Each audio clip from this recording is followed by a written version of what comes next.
दिया land acquisition act, इस कानून के लागू होते ही डलहौजी ने एक नया काम शुरू किया।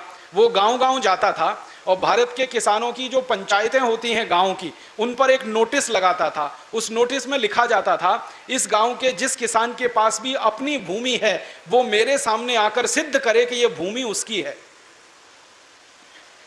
डलहौजी के सामने किसान आते थे, वो कहते थे ये जमीन हमारी है। डलहौजी पूछता था कैसे है, तो कहता था, किसान कहते थे हमारे पिताजी ने दी, पिताजी को उनके पिताजी ने दी, उनको उनके पिताजी ने दी। हमारे यहाँ जमीन का हस्तांतरण करने का तरीका यही है, वारसा से हमारे यहाँ जमीन इसी तरह से हस्तांतरित होती आई है। तो डलहौजी उनसे कहता था कागज दिखाओ, तुम्हारे पास कोई कागज है सबूत का?